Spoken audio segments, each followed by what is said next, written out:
And ever since God destroyed the world, when he destroyed the world, and I'm talking about God the Father, when he destroyed the world with the flood, ever since that time, all the way up to the time of the birth of Jesus Christ, you know what was going on?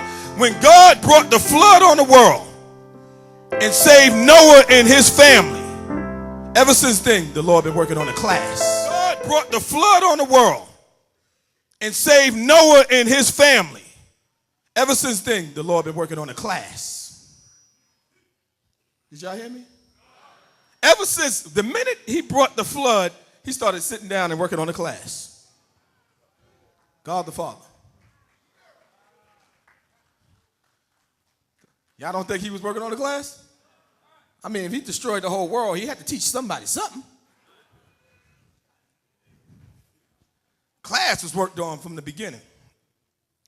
And what he did with this class is, after he put this class together, he sat his son down, which is Jesus Christ, and he taught him this class. He taught him this class. Christ learned this class. And Christ said to the Father, I can't wait to teach this class.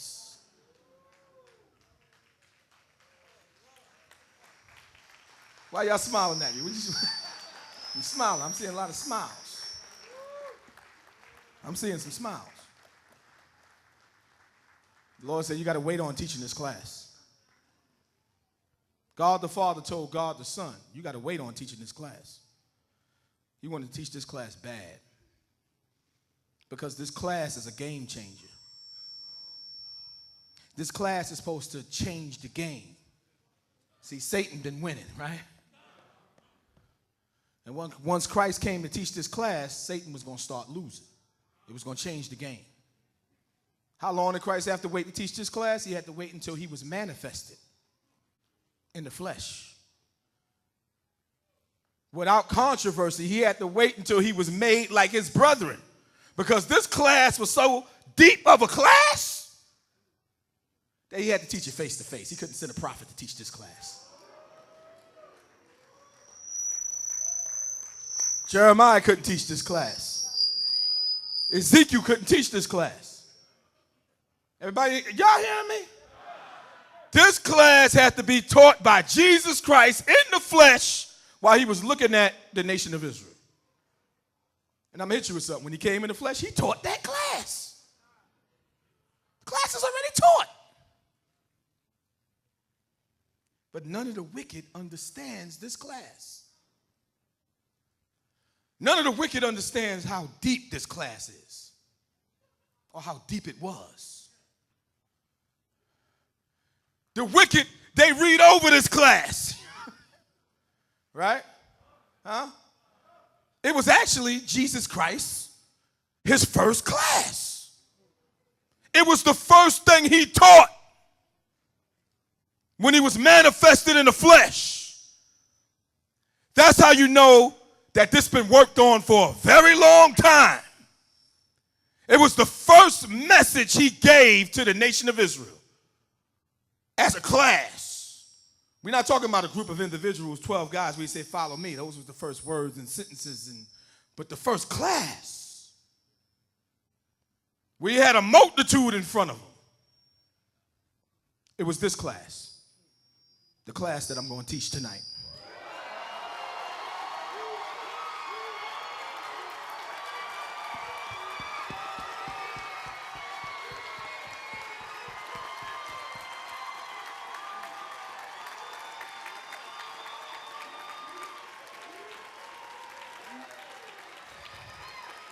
All right. Okay, y'all want this class?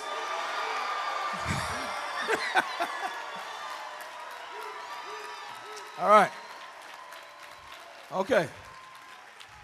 Let me bring it back. Let me bring it back. Your shopping, please, because you heard it before, but let me bring it back. It was explained to you before, and you understood it before, but let me bring it back. Let's go first to, open up your Bibles and go first to, so we can get an understanding. Let's get the book of St. John chapter 12. And what I mean by get an understanding of how Christ was dealing when he was walking around in the flesh. What he was doing what he was saying and why he was doing and saying the things that he was saying. Do everybody understand that? Everything that Jesus Christ did, everything that Jesus Christ said, it was all planned. It was all mapped out. God the Father told him everything that he needed to do. He was preparing him and getting him ready for a lot of different things. And one of the major debuts, one of the major things was this class. Let's get the book of St. John chapter 12, and we're going to read verse 44. St. John chapter 12, verse 44. Read it.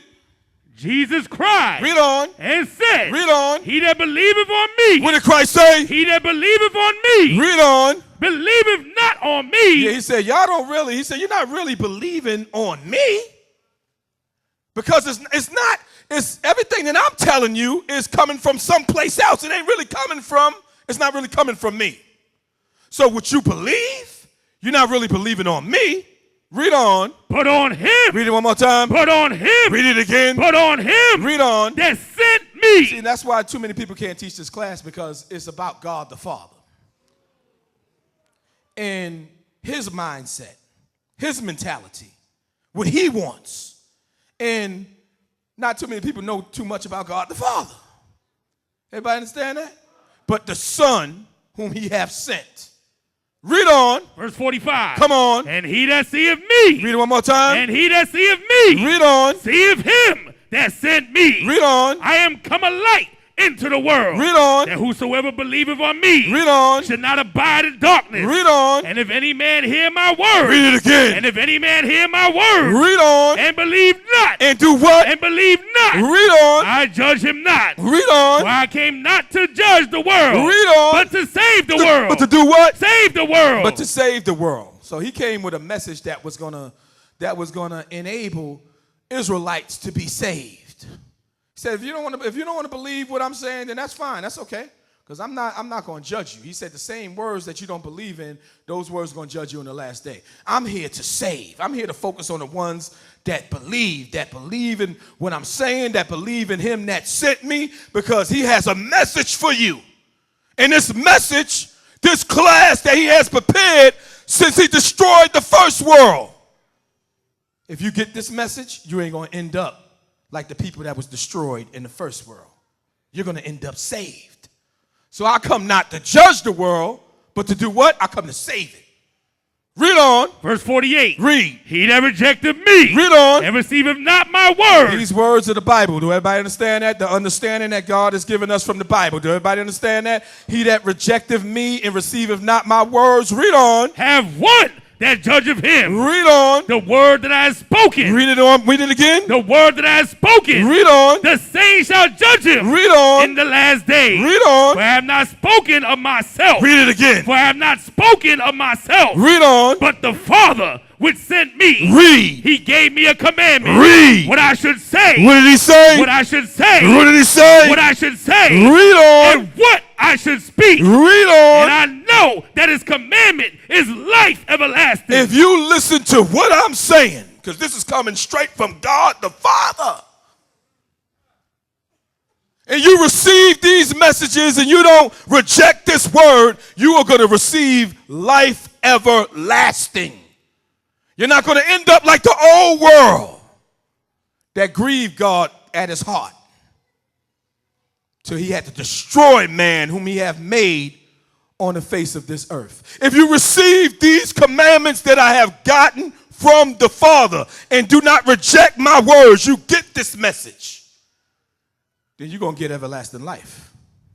It's guaranteed. I am here to save the world, thus saith Jesus Christ. Read on.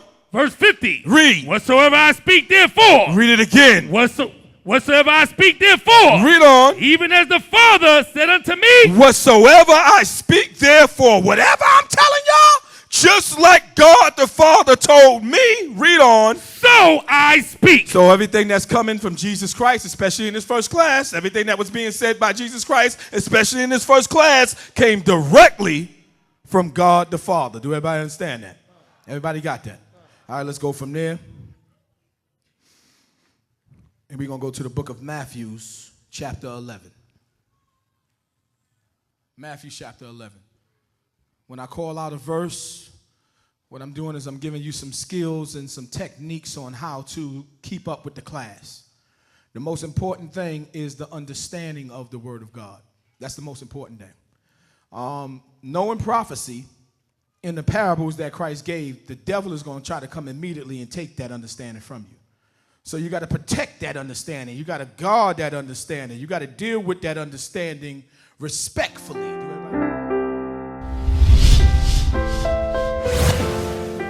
And ever since God destroyed the world, when he destroyed the world, and I'm talking about God the Father, when he destroyed the world with the flood, ever since that time, all the way up to the time of the birth of Jesus Christ, you know what was going on?